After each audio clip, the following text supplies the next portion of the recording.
Hello everyone. So today we'll be doing chapter 6, which is understanding our criminal justice system. Okay. So when we see someone violating the law, we immediately think of informing the police. You might have seen either in real life or in movies, police officers filing reports and arresting persons. Because of the role played by the police in arresting persons, we often get confused and think that it is the police who decide whether a person is guilty or not. This, however, is far from true. After a person is arrested, it is a court of law that decides whether the accused person is guilty or not. According to the Constitution, every individual charged of a crime has to be given a fair trial. Do you know what it means to get a fair trial? Have you heard of an FIR? Or do you know who is a public prosecutor? Is who a public prosecutor is? In this chapter, we'll use a fictional case of theft to try and highlight the process as well as the role of different individuals in the criminal justice system. Most cases go through the process that is similar to the one discussed in a fictional case. So therefore, understanding these processes the the role that different persons should play within the criminal justice system is crucial, so that if ever the occasion should arise, you're aware of the process that needs to be followed.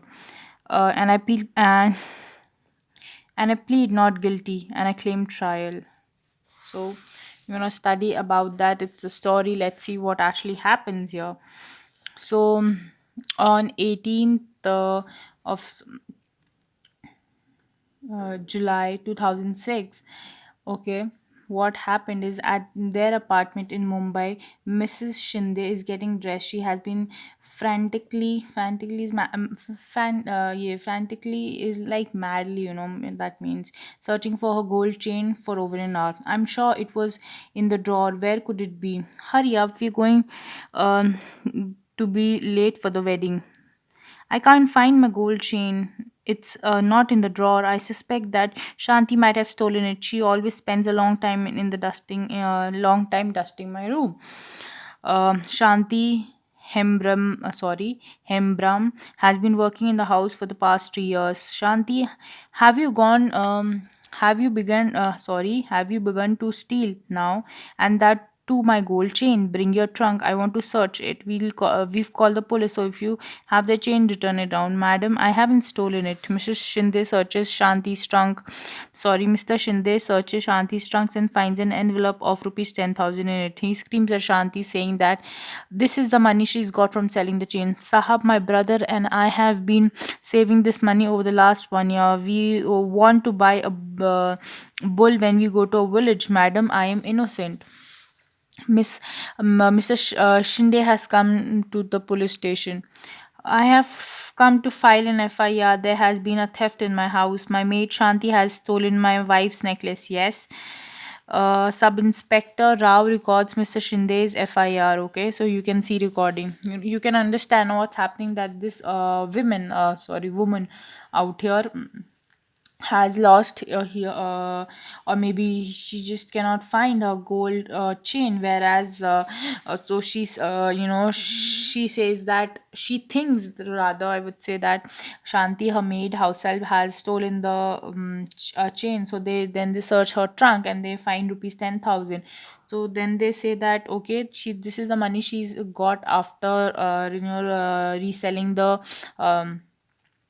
theft this sorry she has got this money after selling the chain which she stole from your drawer. Okay, so what happens? Mr. Shinde returns with sub inspector Rao and there's a conversation. I will now write the statements that Mr. and Mrs. Shinde uh, make about this theft. Let me seal the envelope that has the money and take it with me as evidence. I am arresting Shanti and taking her to the police station. Please don't let him take me. I have not stolen the chain. This is my hard earned money. Okay. Then what happens? On 19th July 2006, Sushil Shanti's brother arrives and pleads with Sub Inspector Rao to release Shanti. She has been arrested for the theft of a gold chain. You can go to the court and get a bail order. But where will I get the money to hire a lawyer, and who will stand as surety for her? You have to, you have taken all of her savings and sealed it. So Sub Inspector Rao forcibly keeps Sushil in the police station for 2 days. Sushil is abused and beaten by Sub Inspector Rao and other police constables. They try and make him confess that he and his sister Shanti had a gang of domestic servants that have stolen jewelry from other homes. There have been other complaints of theft of jewelry from Shinde's neighborhood. As Sushil keeps repeating that he is innocent factory worker, the police let him go after 2 days. So you can understand that Shanti's brother Sushil came to when to the police station, okay, and he said that my sister is innocent, and the money you've got from the trunk is all a savings that we've saved, and I am a innocent factory worker, and I have nothing, we have nothing to do with the stealing. So but instead of believing him, or giving him a fair chance or even a case of doubt, Mr. Rao um, keeps him in the jail for 2 days and then later releases him. On 23rd August, okay, all 2006, although the court granted bail to Shanti after remand, she was unable to get anyone to stand surety for her for rupees 20,000. She therefore continued to be in jail. She was very traumatized. She's worried about what will happen during the trial. Wait, what will happen to me? I haven't done anything wrong, and yet I am behind the bars just because madam suspects me. And the money that we've been saving, will I ever get back? So she's saying that she's just in the bail because there's no one to pay surety for her, and and get the bail that costs around rupees 20,000. So you can see Shanti, she's behind the bars. Whereas on 14th August 2006, the police files a charge sheet in magistrate's court. The court gives a copy of the charge sheet, including statements of witness to Shanti. Shanti tells the court that she has no lawyer to defend her this false case of theft. The magistrate advocate Kamla Roy as Shanti defends.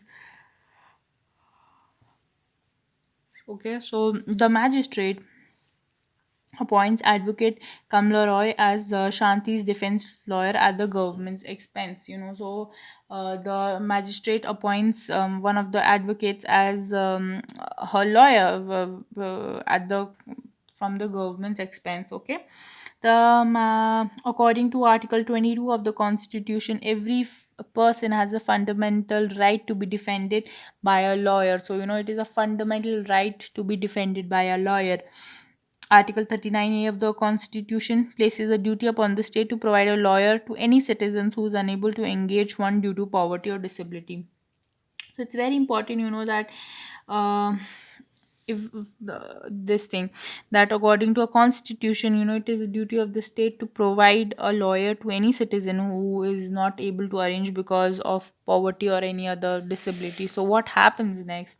Advocate Kamla Roy meets Shanti in the court. Here my case papers. I have been falsely accused of stealing my employer's gold chain. They found rupees 10,000 in Shanti's trunk and said that this was the money she got from stealing the chain. But this is money we together have been saving for. So what happens? Mm, 11th December 2006, the court frames a charge of theft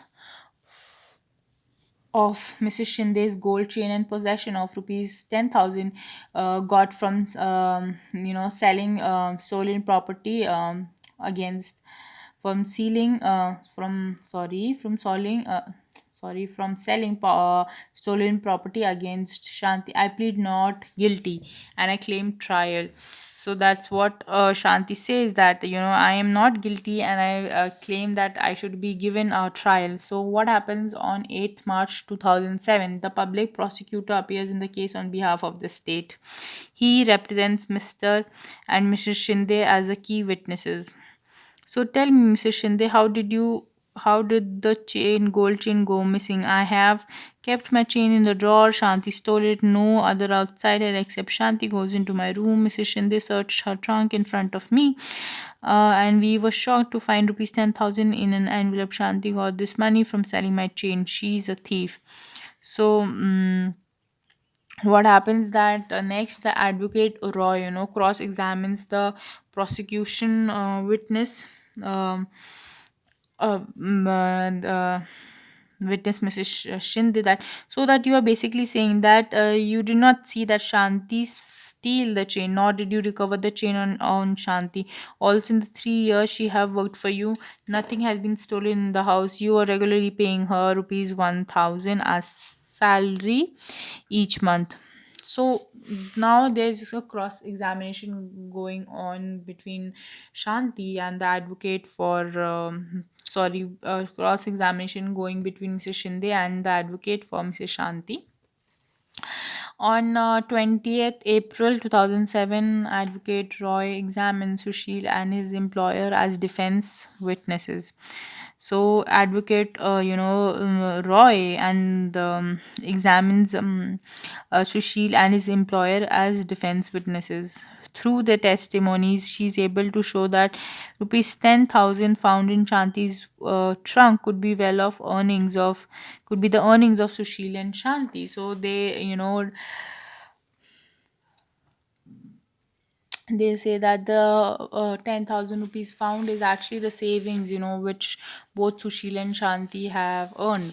So on 14th a on 14th May, what happens to 2007? As the trial is nearing completion, Sushil learns that Inspector Sharma has busted a gang of young men who have been stealing jewelry from the Shinde's neighborhood. Some of Mrs.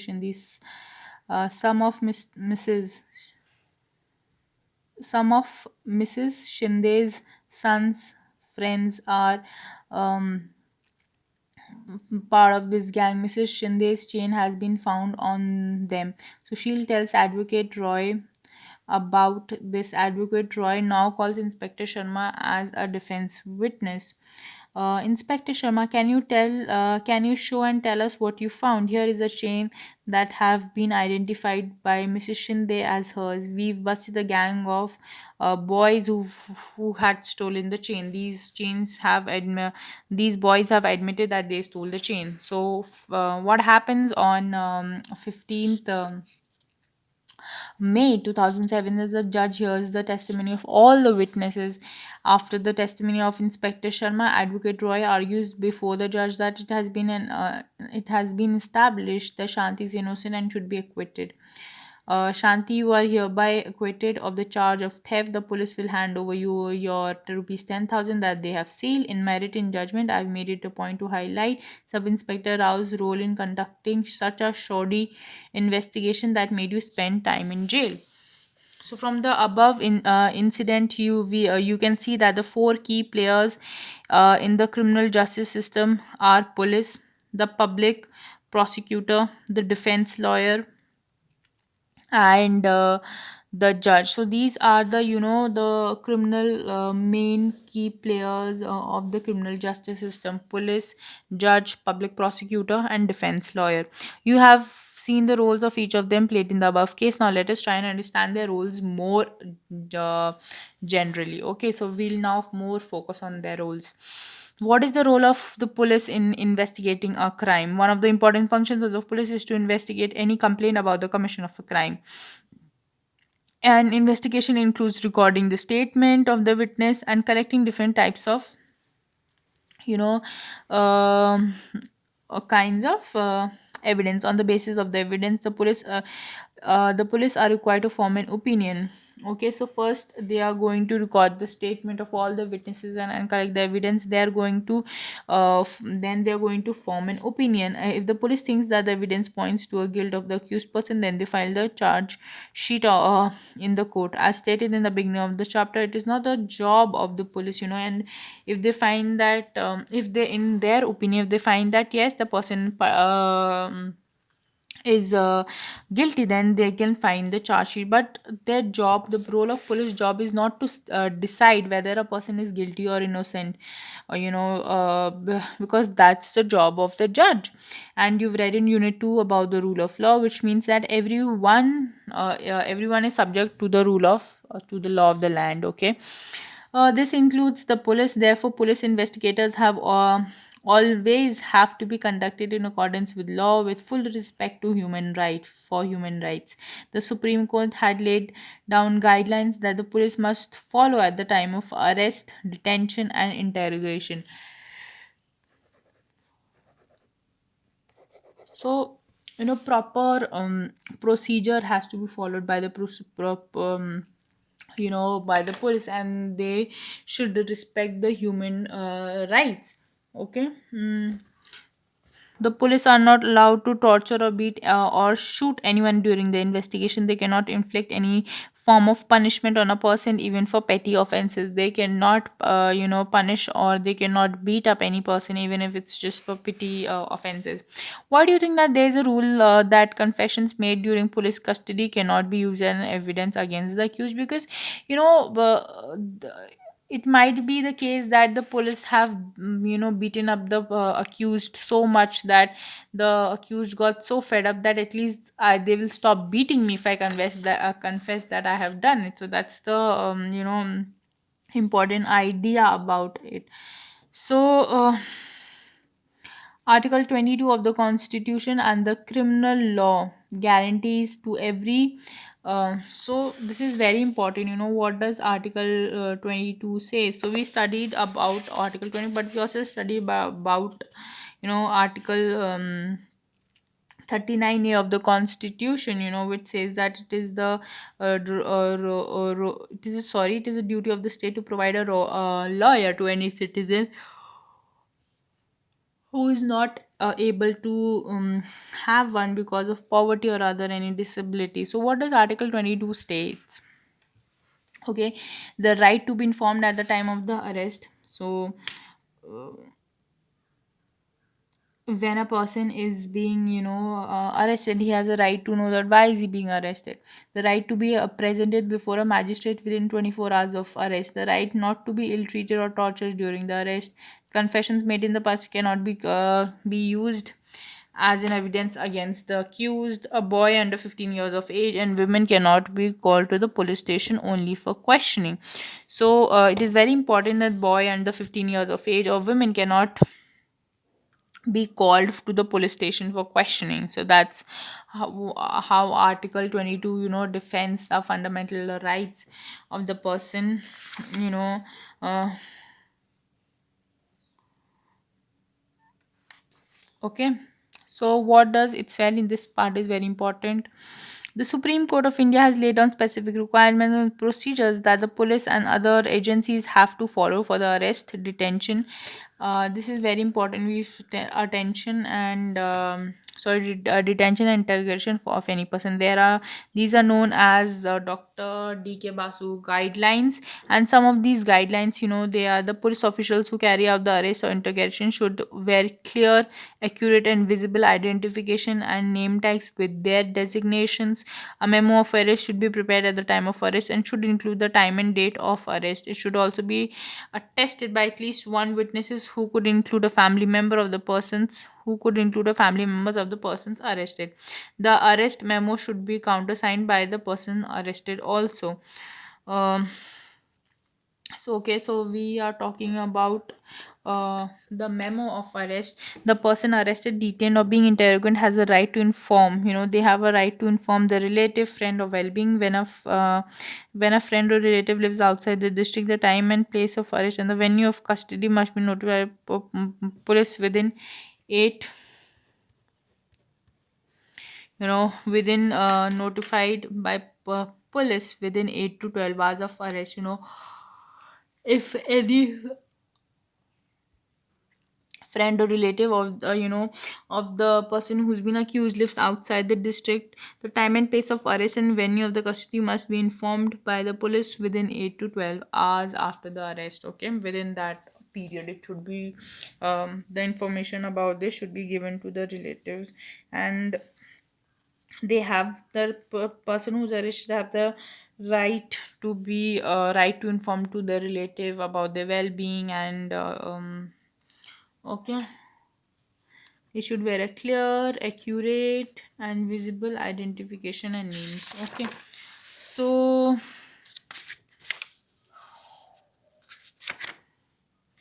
now we are, so what is actually, the first information report? Okay, it is a registration of an if it is with the registration of an FIR, first information report, that the police can begin the investigations into a crime. The law states that it is compulsory for an officer in charge of a police station to register an FIR whenever a person gives information about a cognizable offense. uh, this information can be given to the police either orally or in writing. So this information can be given to the police, either in orally, or just like, just telling them, or should be given in written. Um, The FIR usually mentions the date, time, place of the offense, details of the basic facts of the offense, including a description of the events. If known, the identity of the accused persons and witnesses also mentioned. The FIR also states the name and address of the complainant. There is a prescribed form in which the police registers an FIR and is signed by the complainant. The complainant has also has a legal right to get a free copy of an FIR. So the person will also get a free copy of the FIR who's actually complained, and the police will to obviously have a copy.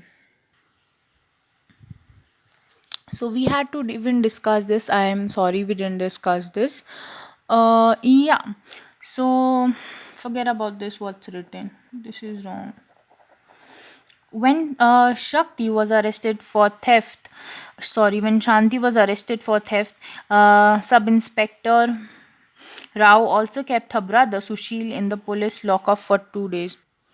So, it asks that Sushil was there in the lockup for 2 days. Was it legal for the police to detain him? Does it violate the DK Basu guidelines? Yes, it does violate the DK Basu guidelines, because, firstly, according to Article 22, you have to be presented before a magistrate within 24 hours of the arrest, and 2 hours means.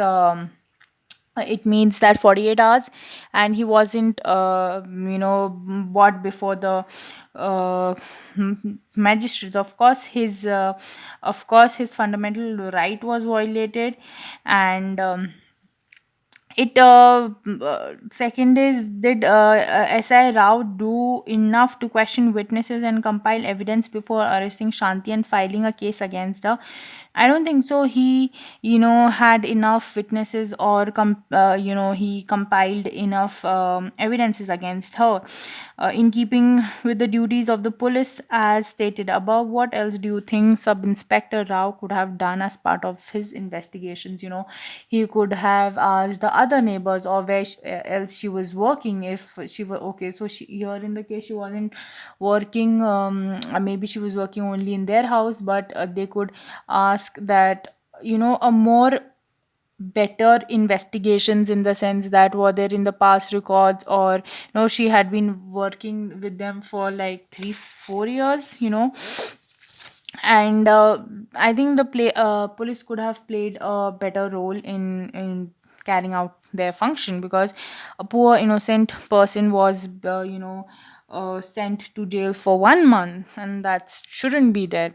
Now let us take a significantly different scenario. Shanti and her brother Sushil go to the police station to come to complain that Mrs. Shinde's 20-year-old son had stolen rupees 15,000 that they had been saving her. Do you think that the police officer in charge of the police station would promptly lodge an FRI? I don't think so that the SI would have done that. List a few factors that your opinion may influence the decision of the police to register or not register. Firstly, if we say that why he won't register, then simply because they'll say that they are from the well-to-do family and they don't need to do anything of such sort. Whether though it's completely wrong, anybody can be a thief, irrespective whether they belong to a good family or bad family. So a little bit more elaboration has to be done on that. What is the role of the public prosecutor? So let's see that. Okay. A criminal offense is regarded as a public wrong. What is meant by this is that it is considered to have been committed not only against the affected victim but against society as a whole. Not only the victim but also the society wrong.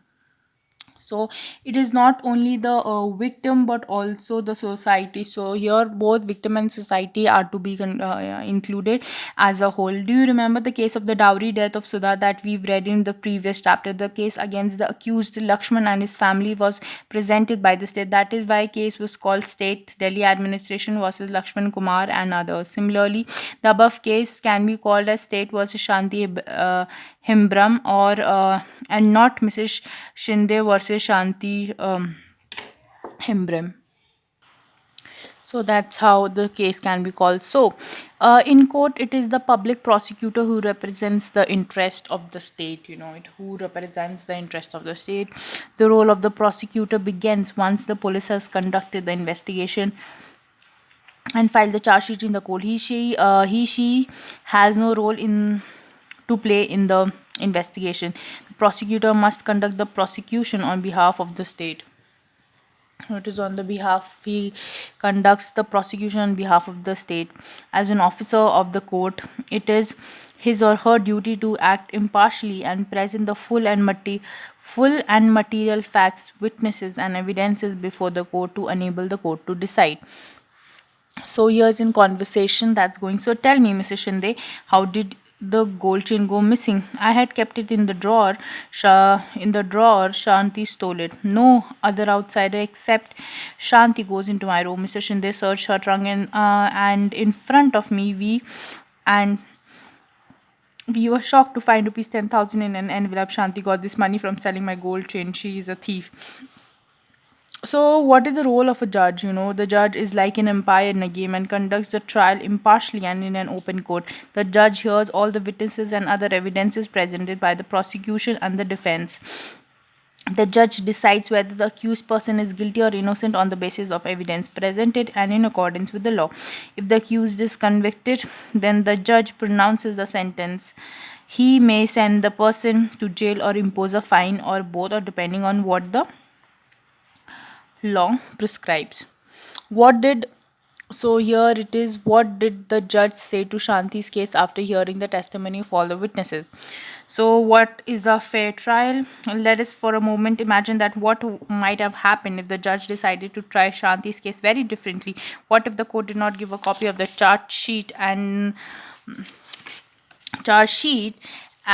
statements of witnesses to Shanti? What if he held the trial in a secret location where neither Shanti or Sushil were present? What if they did not give Shanti lawyer advocate enough money, enough time to question the witnesses of the prosecution, such as Mrs. Shinde, and instead have had already decided that Shanti was guilty? If this had happened, then it would be a case of an unfair trial. This is because for a trial to be fair, several different procedures have to be observed. Under Article 21 of the Constitution, that guarantees the right to life, states that a person's life and liberty can be taken away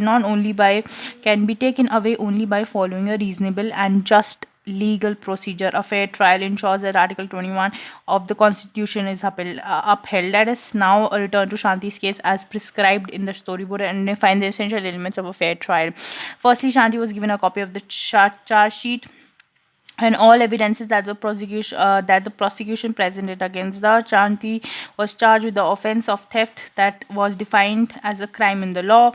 The trial was held in an open court in public view. Her brother Sushil could not attend the court hearing. The trial was held in the presence of the accused Shanti and was defended by a lawyer. Shanti's lawyer, Advocate Roy, was given opportunity to cross-examine all the prosecution witnesses. Advocate Roy was given an opportunity to present the witnesses in Shanti's Shanti's defense. Although the police filed a case of theft against Shanti, the judge assumed her to be innocent. It was the responsibility of the prosecution to prove beyond a reasonable doubt that Shanti was guilty. In this case, the prosecution failed to do so. It is significant that the judge decided that the matter only in the basis of evidence before the court. The judge did not jump to conclusion Shanti was the thief just because she was poor. Um, Made sufficient, said the judge remained impartial, and since the evidence showed that some young men and not Shanti was a thief, he set Shanti free. In Shanti's case, justice was finally done to her because she was given a fair trial. Here is my case papers. Have been falsely accused of stealing my employer's gold chain. They found rupees 10,000 in Shanti's truck and said that this was the money she got from stealing the chain. From Stealing the change, but this money was we've been saving up together. So what are you basically saying is that you did not see Shanti steal the chain, nor did you recover the chain on Shanti. Also, in the 3 years that she has worked for you, nothing has been stolen from your house. You are regularly paying her rupees 1,000 as each salary each month. The constitution and the law both states that all the persons we've discussed in this chapter should carry out all the roles in the proper manner. What this means is that they all need to work to ensure that every citizen, irrespective of their caste, gender, religion, ideological differences, gets a free trial when accused. The rule of law, which says that everyone is equal before the law, would not make much sense as every citizen were not guaranteed a free trial by the constitution. So it's very important because everybody is equal in the court. uh, so here is just an exercise that all of the processes written in bold on page 74 are crucial to a fair trial. Write in your own words what you understand of the following process based on the above description. Whether it's an open court basis of evidence, cross examination, discussing what point might happen if the following have not been have not been observed. If she were not defended by law, if the court had not assumed her to be innocent. So we'll do the glossary now. Accused is, in this context, this refers to a person who is tried by a court for a crime. Cognizable is in this context of this chapter, this refers to an offense the for which the police may arrest a person without the permission of the court. Cross examine, in this context, this refers to the questioning of a witness who's already been examined by the opposing side in order to determine the veracity of his or her statement. Detention, in this caution, refers to the act of being kept in illegal custody. It's an illegal being kept in illegal custody by the police. Impartial, the act of being fair and just and not favoring one side over the offense, is an act that the law defines as a crime. It's an act that law defines as a crime. To be charged of a crime, this refers to the trial judge informing the accused in writing of the offense he or she shall face trial. Witness, in the contest, it refers to the person who is called upon to court to provide first hand account of what he or she has seen, heard, or know. So that's the glossary we've discussed, and everything else we've discussed. Whatever was important in this chapter. You can again study the role of the four important roles, whether it's the prosecution, police, whether it's the public prosecutor, the police, defense lawyer, and judge. You can again study the functions. Thank you, take care, and stay healthy.